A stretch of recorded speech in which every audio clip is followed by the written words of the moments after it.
Last കാണാതായ ഭാഗം. അവിടെ അപ്പോൾ അവിടെ ഈ ഫോട്ടോ എടുത്ത് കഴിഞ്ഞപ്പോൾ അവിടെ ഒരു 3-4 ചെറുപ്പക്കാരിരിക്കുന്നുണ്ട്. പിന്നെ അത് കഴിഞ്ഞിട്ട് ഞാൻ അവിടെ 5:26 ഞാൻ അവിടെ ഫോട്ടോയിൽ വന്നു കഴിഞ്ഞപ്പോഴും ഇവരവിടെ തന്നെയുണ്ട്. അപ്പോൾ അവിടെ വെച്ചൊരു ആക്സിഡന്റ് നടന്നിരുന്നെങ്കിൽ ഇവർ കാണുമായിരുന്നു. കർണാടകയിലേക്ക് വിനോദയാത്ര പോയ ശ്രീനന്ദയുടെ അവസാന യാത്രയിലെ ദുരൂഹതകൾ നീങ്ങുന്നില്ല. പോസ്റ്റ്മോർട്ടം റിപ്പോർട്ടിൽ അസ്വാഭാവികത ഒന്നുമില്ല. 1500 അടി താഴേക്കുള്ള കൊക്കയിലേക്ക് വീണ് സാധാരണ പറ്റുന്ന പരിക്കുകളും ചിത്രങ്ങളിലെ കീറലും ഒക്കെ തന്നെയാണ് എന്നാണ്. തലയുടെ വലതുഭാഗത്തേറ്റ ക്ഷതമാണ് മരണകാരണം എന്നാണ്. ശരീരത്തിൽ നിരവധി പാടുകളുണ്ട്. സ്വാഭാവികമാണ്, മുകളിൽ നിന്ന് വീഴുമ്പോൾ പാടുകളുണ്ടാകാം. കൊക്കയൊക്കെയാണ് മരങ്ങളുടെ ഇടയിലേക്ക് പെട്ട് പാറക്കുട്ടങ്ങളുടെ എല്ലാം ഇടയിൽപ്പെട്ട്. മാതാപിതാക്കൾ ജീവിച്ചിരിക്കുമ്പോൾ മക്കളെ നഷ്ടപ്പെടുക എന്നത് ലോകത്തിലെ ഏറ്റവും വലിയ ദുഃഖങ്ങളിൽ ഒന്ന് തന്നെയാണ്. 10-15 വയസ്സ് വരെ വളർത്തി സന്തോഷത്തോടെ യാത്ര പോയതാണ്. ഞാൻ ആദ്യം ഈ വിഷയം വീഡിയോ ഇടണ്ട എന്നാണ് വിചാരിച്ചത്. ശ്രീനന്ദയുടെ മാതാപിതാക്കൾക്ക് നീതി വേണം എന്ന് തോന്നി. ശ്രീനന്ദയുടെ മൃതദേഹത്തിൽ നിന്ന് മോതിരം നഷ്ടപ്പെട്ടിട്ടുണ്ട്. ഈ കുട്ടിയുടെ മരണത്തെ പറ്റിയുള്ള ചില വീഡിയോകൾ കണ്ടപ്പോൾ, ചിലരുടെ സംസാരം ഒക്കെ കേട്ടപ്പോൾ ഒരു അസ്വാഭാവികത. ഈ കുട്ടിയുടെ കൂടെ വേറെ 2 കസിൻസ് ഉണ്ടായിരുന്നു എന്നാണ് അവസാന നിമിഷങ്ങളിൽ. ശ്രീനന്ദയെ ഒറ്റയ്ക്കാക്കി അവർ ഐസ്ക്രീം മേടിക്കാൻ പോയിട്ട് വന്നു. തിരിച്ചു വന്നപ്പോൾ ഈ കുട്ടിയെ കാണാനില്ല എന്നാണ്. തനിച്ചാക്കി പോകരുത് എന്നാണ് അവർക്ക് നിർദ്ദേശം നൽകിയതെന്നാണ്. ടൂർ പോകുമ്പോൾ സാധാരണ എല്ലാവരും കൂട്ടം തെറ്റിപ്പോകാതെ അപകടങ്ങളൊന്നും ഉണ്ടായിരിക്കാൻ എല്ലാവരും പരമാവധി ഒരുമിച്ച് നടക്കുക, കൂട്ടത്തിലുള്ള ആൾ മറ്റേ ആൾ ഉണ്ടോ എന്ന് ശ്രദ്ധിക്കുക, പിന്നെ എല്ലാവരും പരമാവധി ഡ്രസ് കോഡ് യൂസ് ചെയ്യാനൊക്കെ ശ്രദ്ധിക്കാറുണ്ട്. വിനോദയാത്ര പോകുമ്പോൾ പരമാവധി സ്വർണം ഉപയോഗിക്കാതിരിക്കുക. 5 മിനിറ്റിനുള്ളിലാണ് ശ്രീനന്ദയെ കാണാതായത്. എന്തുകൊണ്ടാണ് കൂടെ ഉണ്ടായിരുന്നവർ ശ്രീനന്ദയെ ഒറ്റയ്ക്കാക്കി പോയത്?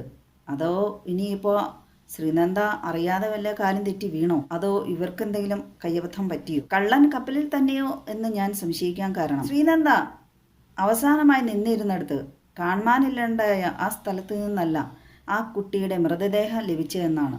അതിൻ്റെ എതിർവശത്ത് നിന്നാണ് ലഭിച്ചതെന്നാണ് അവരുടെ കൂട്ടത്തിലുണ്ടായിരുന്ന ആളുകളുടെ അഭിമുഖങ്ങളിൽ കണ്ടത്. ഈ മൃതദേഹം കണ്ട സ്ഥലത്ത് അവർ 2-3 തവണ പോയി അന്വേഷിച്ചിട്ടുണ്ടായിരുന്നു എന്നാണ്. അവരെ 3 പേരടങ്ങുന്ന സംഘം. ഈ ബോഡി കണ്ടു എന്ന് പറയുന്ന സംഘമുള്ള ആൾക്കാർ ഞങ്ങൾ 2-3 പേരുണ്ട്.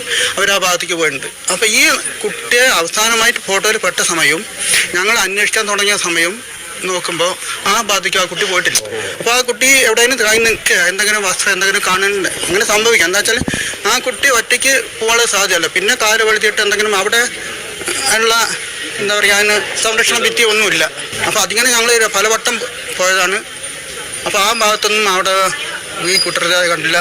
ശ്രീനന്ദയുടെ മൃതദേഹം കണ്ടെടുത്ത് ശ്രീനന്ദ പോകാൻ ഒരു സാധ്യതയും ഇല്ല എന്നാണ്. എന്തുകൊണ്ടാണ് മൃതദേഹം കാണപ്പെട്ടു എന്ന് പറയുന്ന സ്ഥലത്ത് അതിന് മുന്നോടിയായി ഈ 3 പേർ 3-4 തവണ അന്വേഷിച്ചു ചെന്നു എന്ന് പറയുന്നു? അവർ നേരത്തെ മുൻകൂട്ടി നിശ്ചയിച്ചിരുന്നോ മൃതദേഹം അവിടെ കാണാം ജീവനോടെ അല്ലാതെ? എന്തുകൊണ്ട് പോകാൻ സാധ്യത ഇല്ല എന്ന് തോന്നിയിട്ടും അവർ അവിടെ ചെന്ന് അന്വേഷിച്ചു? ഇതാണ് എനിക്ക് ദുരൂഹത വർദ്ധിപ്പിക്കാൻ കാരണം. ഒരു അനുകൂല സാഹചര്യം വന്നപ്പോൾ ഈ കുട്ടിയെ ആരെങ്കിലും അപായപ്പെടുത്തിയതായിരിക്കുമോ അവരുടെ വിശ്വസ്തരായവർ തന്നെ? കാരണം സംസ്ഥാനം വിട്ടു കഴിഞ്ഞല്ലോ, അന്യ സംസ്ഥാനത്താവുമ്പോൾ ആദ്യ അന്വേഷണങ്ങളൊന്നും ഉണ്ടാവില്ല, പോസ്റ്റ്മോർട്ടം ഒക്കെ കണക്കായിരിക്കാം. കേരളത്തിലാകുമ്പോൾ ഈ മരണം നടക്കുമ്പോൾ ഇതൊന്നും അല്ലല്ലോ അവസ്ഥ. കേരള പോലീസ് അതിവിദഗ്ധമായി അന്വേഷിച്ച് എങ്ങനെയെങ്കിലും പൊക്കാനുള്ളവരെയൊക്കെ പൊക്കും. ഒരു പക്ഷേ ആ കുട്ടി തെന്നി വീണ സ്വാഭാവികമൊക്കെ ആയിരിക്കാം. പോസ്റ്റ്മോർട്ടം റിപ്പോർട്ട് അങ്ങനെ മരത്തിൽ എവിടെയെങ്കിലുമൊക്കെ തങ്ങി നിന്ന് ചിലപ്പോൾ 2-3 ദിവസം കഴിഞ്ഞപ്പോൾ കൂടി താഴേക്ക് വീണതായിരിക്കാം. മണം വന്ന ശേഷം പോലീസുകാർ അന്വേഷിച്ച് വന്നപ്പോൾ ആ മണം കിട്ടിയെടുത്ത് പോയി എന്നാണ്. അങ്ങനെയാണ് ബോഡി കണ്ടത്. പിന്നെ കർണാടകയാണ്, ധർമ്മസ്ഥൽ എന്ന പേര് കേട്ട ഒരു സ്ഥലം തൊട്ടടുത്ത് തന്നെയാണ്. സ്വാഭാവികമായും അവിടെയുള്ളവരെയും സംശയിക്കും. ഈ കുട്ടീനെ കാണാനില്ല എന്ന് പറയുമ്പോൾ അവിടെ കുറച്ച് ഭിക്ഷാടകർ താമസിക്കുന്നുണ്ടായിരുന്നു. അങ്ങോട്ടേക്ക് ഈ കുട്ടിയുടെ അമ്മയും ബന്ധുക്കളൊക്കെ ചെന്ന് അന്വേഷണമൊക്കെ നടത്തിയപ്പോൾ അവരെയൊന്നും കണ്ടില്ല. അവർ ശേഖരിച്ച പൈസ ഉൾപ്പെടെ അവിടെ ചാടി കിടപ്പുണ്ടായിരുന്നു എന്നാണ് പറഞ്ഞത്. അവരെയും സംശയിക്കുന്നു.